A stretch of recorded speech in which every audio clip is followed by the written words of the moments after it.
बिस्मिल्लाहिर्रहमानिर्रहीम। Dear student, कैसे sir? ठीक है। हमने लास्ट टाइम 5.1 एक्सरसाइज को कंप्लीट किया था। आज हम एक्सरसाइज 5.2 की तरफ आते हैं।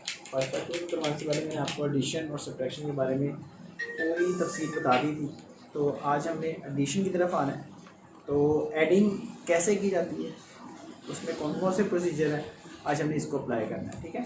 तो एडिशन के पार्ट्स में मैंने जो आपको सिखाना है वो दो तरीके सिखाने हैं। ठीक है। एक तरीका वो है जो छोटे बच्चों को हम सिखाया करते हैं, ऊपर नीचे रख के प्लस करना, सब्ट्रैक्ट करना। ठीक है। लेकिन यहाँ पर हम दोनों को रिवाइज करेंगे। ठीक है। नाउ क्वेश्चन नंबर 1 की तरफ आते हैं। क्वेश्चन नंबर 1 में 1 + 2x + 3x² एक एक्सप्रेशन है, 3x - 4 - 2x² सेकेंड एक्सप्रेशन है, x² - 5x + 4 आपके पास थर्ड एक्सप्रेशन है। आपको तीन अलजेब्रिक एक्सप्रेशंस को ऐड करना है। तो कैसे करना है देखिए जरा। सबसे पहले हमने तीनों एक्सप्रेशंस के को ब्रैकेट में करके इनके सेंटर में प्लस का साइन करना है। ठीक है। यानी हमने तीनों एक्सप्रेशंस को ब्रैकेट में किया और इनके सेंटर में साइन कौन सा किया? प्लस का। अब हम ब्रैकेट ओपन करेंगे। जब हम ब्रैकेट ओपन करेंगे तो प्लस से अंदर वाले साइन क्या होंगे? चेंज नहीं होंगे। 1 + 2x + 3x² + 3x - 4 - 2x² + x² - 5x + 4। Now जो x² वाले वैल्यूज हैं उनको इकट्ठा करें। हाईएस्ट एक्सप्रेशन से चलते हैं। हाईएस्ट एक्सप्रेशन जो है उनको इकट्ठा करने लगे हैं। 3x² - 2x² + x² + 2x + 3x - 5x + 1 - 4 and +4। No इनको सॉल्व करने के लिए बड़ा आसान सा हल है। देखिए जरा। +3 + 1 इसका कोई कोएफिशिएंट नहीं तो 1 है। 3 and 1 4, 4 में से 2 सब्ट्रैक्ट किया तो मेरे पास रह गया 2x²। जी क्लियर हो गया? नाउ +2 and +3 + 5 - 5 आपके ये तीनों टर्म्स सब्ट्रैक्ट हो गए। नेक्स्ट -4 + 4 सब्ट्रैक्ट हुआ तो मेरे पास क्या रह गया? +1 एंड दैट्स योर आंसर। ये तो वो तरीका है जो आपने अगले कुछ पार्ट्स हैं उनमें भी अप्लाई करना है और आगे लाइफ में जब एजुकेशन में आपने 9th में आना है, 10th में आना है तो उसमें भी यही तरीका अप्लाई करना है। तो इसका जो दूसरा तरीका है जो आपकी बुक में भी है, आप पिछली क्लास में भी करके, वो क्या? आप पहले एक्सप्रेशन को लिखोगे 1 + 2x + 3x क्या, और फिर सेकंड एक्सप्रेशन में आपने एलिमेंट्स को, टर्म्स को इसके नीचे लिखना है। +3x आपके पास 2x के नीचे है। अब बच्चा कहता है सर यहाँ पे तो प्लस का साइन नहीं था, आपने यहाँ प्लस लगा दिया। स्टार्ट में कोई साइन नहीं तो प्लस का साइन। ठीक है। -4 1 के नीचे आया जी -4। अब 1 के साथ भी कोई साइन नहीं तो कौन सा साइन होगा? प्लस का साइन होगा। -2x² -2x²। नाउ x² कोई साइन नहीं तो कौन सा हुआ? प्लस का हुआ जी, +x² -5x +4। अब देखो मैंने 4 के साथ कोई साइन नहीं लगाया तो मींस कौन सा साइन है? प्लस का, तो लगाने की जरूरत नहीं है। अब इनको ऐड कर लें आप, बड़ा आसान है। +4 - 4 सब्ट्रैक्ट हो गया तो क्या रह गया? 1 रह गया। +2 +3 +5 -5 ये तीनों सब्ट्रैक्ट हो गए, मतलब 0 रह गया। 0 लगाने की जरूरत नहीं है। +3 इसका कोई कोएफिशिएंट नहीं तो कितना है? 1 है। ठीक है। मैंने ये आपको समझाने के लिए मैं कहता हूँ इसमें कितना आ गया आपका? 1 आ गया। ठीक है। अब +3 and +1 +4 2 में सब्ट्रैक्ट किया तो मेरे पास कितना आ गया? +2x²। यानी आपके पास हेंस आंसर आ गया। अरेंज करके लिख रहा हूँ 2x² + 1 and that's your answer. जी बेटा समझ लगा सबको? हाँ जी। सेकंड पार्ट की तरफ आते हैं। सेकंड पार्ट में भी आपके पास 3 अलजेब्रिक एक्सप्रेशंस हैं। इनको ऐड करने का क्या है? जिसने ऐड कैसे करना है जी देखिए जरा। आपने तीनों एक्सप्रेशंस को ब्रैकेट में लिखकर सेंटर में प्लस साइन डालना, plus A cube plus 2a plus 5 plus 2a cube plus 2a minus A square minus 8। Now जब हम ब्रैकेट ओपन करूंगा प्लस से कोई भी साइन चेंज नहीं होगा, यानी A cube plus 2a square minus 6a plus 7 plus A cube plus 2a plus 5 plus 2a cube plus 2a minus A square minus 8। ना जी हाईएस्ट पावर 3 है, यानी क्यूब है। पहले क्यूब वाली वैल्यूज को इकट्ठा करें, A cube plus A cube plus 2a cube, then A square plus 2a square and minus a square, then a minus 6a plus 2a and plus 2a, and last में constant plus 7 plus 5 and minus 8। ठीक हो गया। अब इसको solve कर लेते हैं। हमारे पास a क्यूब में 3 टर्म्स हैं, ए स्क्वायर में 2 टर्म्स हैं, ए में 3 टर्म्स हैं और कांस्टेंट में भी हमारे पास 3 टर्म्स हैं। ठीक है, जो मैंने लाइन लगाई है बेटा ये आपको समझाने के लिए लगाई है, आपने लगानी। ठीक है, नाउ प्लस 1, इसका भी कोएफिशिएंट 1 प्लस 1 प्लस 2, तो 1 प्लस 1 प्लस 2 मेरे कितना आ गया 4a क्यूब। ठीक है, 2a square minus a square, 2 में से 1 सब्ट्रैक्ट किया तो कितना रह गया प्लस a स्क्वायर, प्लस 2 कितना हो गया प्लस 4, 6 में से 4 सब्ट्रैक्ट किया तो मेरे पास आ गया माइनस 2a, प्लस 7 प्लस 5 12 में से 8 सब्ट्रैक्ट किया तो मेरे पास कितना आ गया plus 4 and that's your answer. ठीक है, अब इसी पार्ट को हम दोबारा सॉल्व करते हैं, ऊपर नीचे रख के। फर्स्ट एक्सप्रेशन को लिखेंगे, A cube plus 2a square minus 6a plus 7। अब सेकेंड स्टेप, ए क्यूब के नीचे ए क्यूब आ गया प्लस 2a, 6a के नीचे प्लस 2a आ गया प्लस 5, 7 के नीचे प्लस 5 आ गया। नाउ थर्ड 2a क्यूब, ए क्यूब के नीचे आया प्लस 2a, 2a के नीचे आ जाएगा minus a square, a square के नीचे आ गया एंड माइनस 8। इसको सॉल्व कर लें, 1 कोएफिशिएंट मैंने कहा था जब भी किसी वेरिएबल के साथ कोई कोएफिशिएंट ना हो तो आप वहां पे 1 सपोज कर सकते हैं। सपोज करते हैं बेटा, लिखना नहीं है। ठीक है, 1 एंड 2 4a क्यूब, 2 में से 1 सब्ट्रैक्ट किया प्लस a स्क्वायर, 2 एंड 2 4, 6 में से 4 सब्ट्रैक्ट किया प्लस 2a प्लस 7 प्लस 5 12, 8 में से 12 सब्ट्रैक्ट किया तो प्लस 4। हेंस ये ऑलरेडी डिसेंडिंग ऑर्डर में है तो हेंस आंसर आ गया 4a cube plus a square plus 2a plus 4। यानी आपका आप इस तरीके से सॉल्व करते हैं तब यही आंसर है, आप दूसरा तरीका इस्तेमाल करते हो भी सही है। यानी आप इसको कह सकते हैं ये स्टेप 2 है आपका। ठीक है, ये क्लियर हो गया सबको? नो जी, थर्ड पार्ट की तरफ आते हैं। थर्ड पार्ट में हमारे पास 3 अलजेब्रिक एक्सप्रेशंस हैं, इनको ऐड करने का कहा, किस तरीके से ऐड करना है देखते जरा।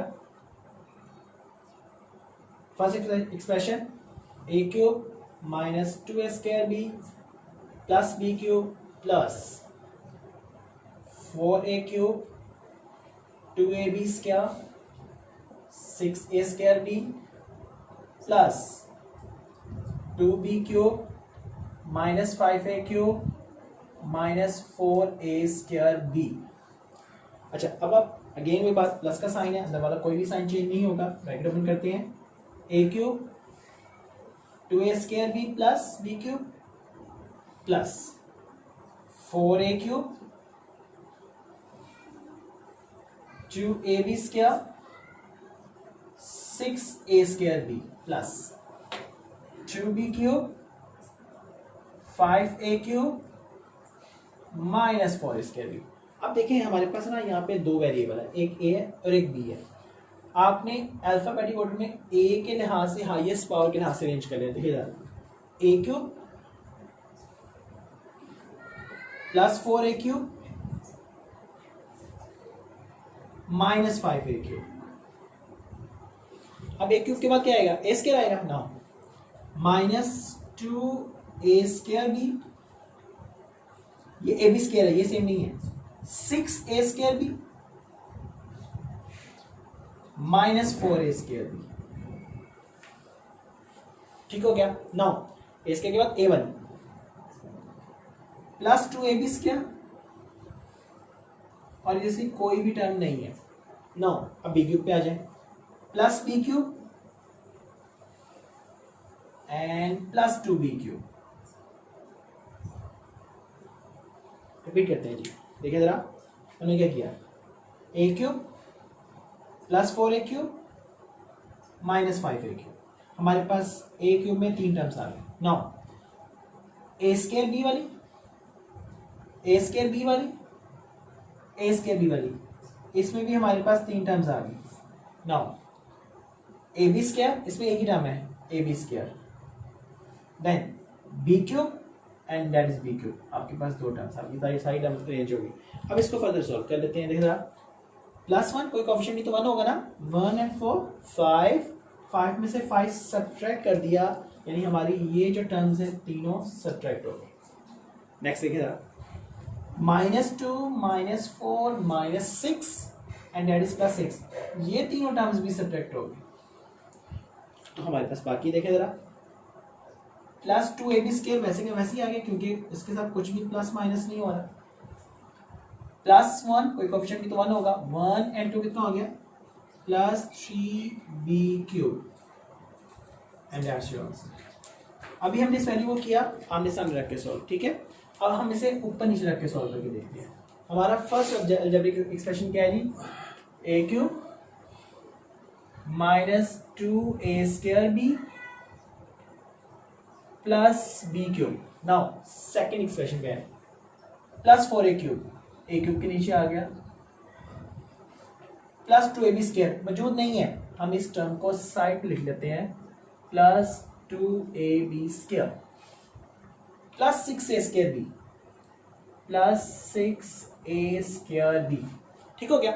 थर्ड एक्सप्रेशन है +2b³ b³ के नीचे लिखें, +2b³ -5a³ -4a²b। ये जी हमारे साइड एक्सप्रेशन जब अरेंज हो, इनको सॉल्व कर देते हैं।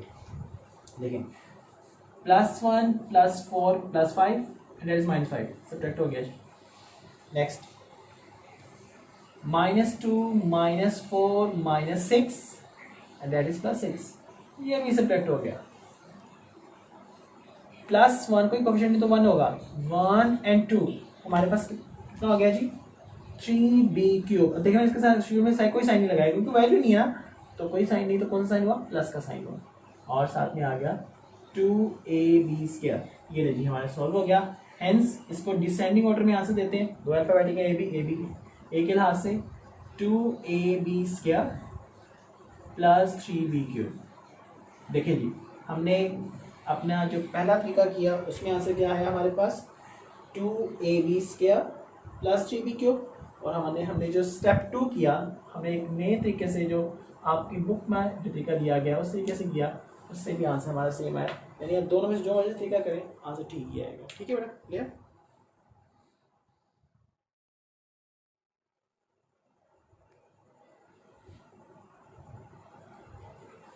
हाँ जी, क्वेश्चन नंबर 2 की तरफ आते हैं, जिसमें कहा गया subtract p from q।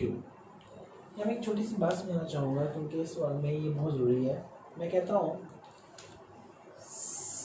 6 subtract 6 from 2, मतलब कहने का है 2 - 6, आंसर इज -4। बट अगर मैं कहता हूँ सब्ट्रैक्ट 2 फ्रॉम 6, तो मीन्स कहने का है 6 माइनस 2 आंसर इज +4।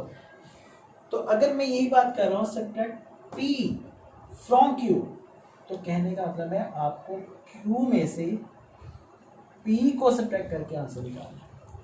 ये बात समझ लगी सबको? चलिए, अगर ये बात समझ लग गई है तो फिर हम सवाल की तरफ आते हैं। हमारे पास एक P अलजेब्रिक एक्सप्रेशन दिया गया, एक Q अलजेब्रिक एक्सप्रेशन दिया गया, इन दोनों को सब्ट्रैक्ट करना है, यानी P को Q में से सब्ट्रैक्ट करना है। जी कहने का मतलब क्या है, हमें Q माइनस P फाइंड करना है। तो पहले Q है, तो Q का अलजेब्रिक एक्सप्रेशन मैंने लिखा 4x4 plus 2x² plus x³ minus x minus 1, minus का साइन है जी, माइनस P के expression 3x4 5x³ plus 2x² minus x। Centre में माइनस का साइन है, जब मैं ब्रैकेट ओपन करूंगा तो माइनस से वाले तीनों साइन चेंज होंगे।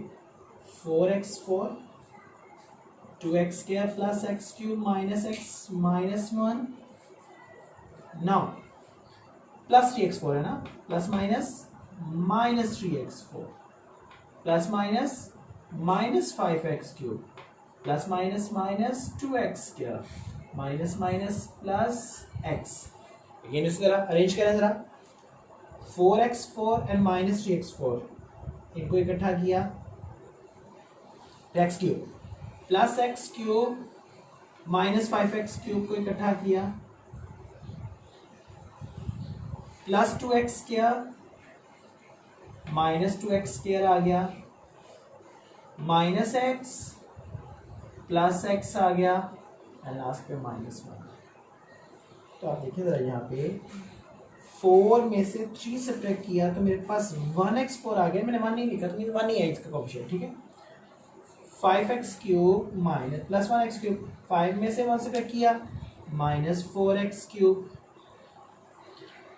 Plus 2x² minus 2x² subtract हो गया जी, माइनस x प्लस x भी सब्ट्रैक्ट हो गया, और आखिर हमारे पास क्या बच गया जी, minus 1 and that's your answer. जी बेटा क्लियर हुआ ये वाला पार्ट? नो।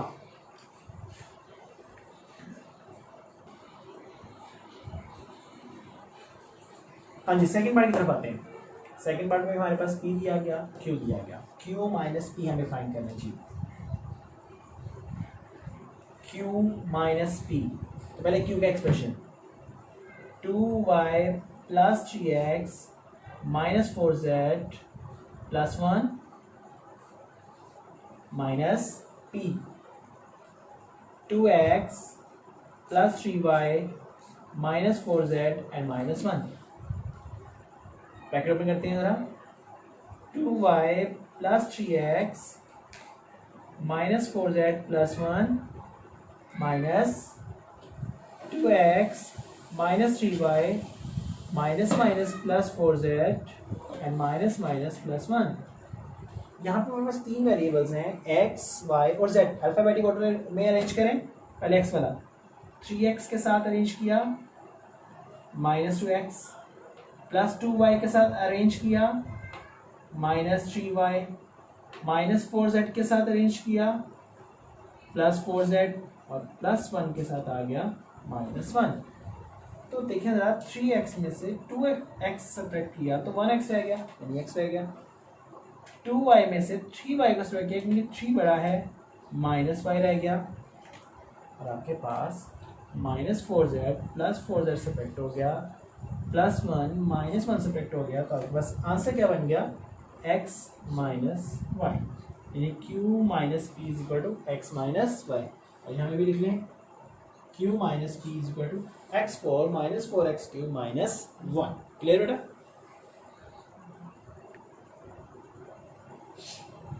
हाँ, ये थर्ड पार्ट की तरफ आते हैं जी। थर्ड पार्ट में पी और क्यू दिया गया, हमें अगेन वही बात q माइनस पी फाइंड करना है। तो q का expression AQ minus 3a² plus 3ab² minus b³ minus p का expression AQ plus 2a² plus 3ab square and plus b cube. Open the bracket now, a cube minus 3a square b plus 3ab square minus b cube minus a cube plus minus minus 2a square b plus minus minus 3ab square and plus minus minus b cube. Again दो variables हैं तो a के यहाँ से arrange करते हैं, a cube and minus a cube minus 3a square b minus 2a square b plus 3ab square minus 3ab square minus b cube and minus b cube. इसको जरा सॉल्व करते हैं, देखिए जरा, plus a cube minus a cube subtract हो गया, minus 3 and minus 2 बन गया minus 5a square b plus 3ab square minus 3ab square subtract हो गया एंड लास्ट पे माइनस b क्यूब बन गया minus 2b cube and that's answer. जी बेटा क्लियर सबको ये वाला पार्ट भी? चलिए अब इसको अपने प्रैक्टिस भी कर लें।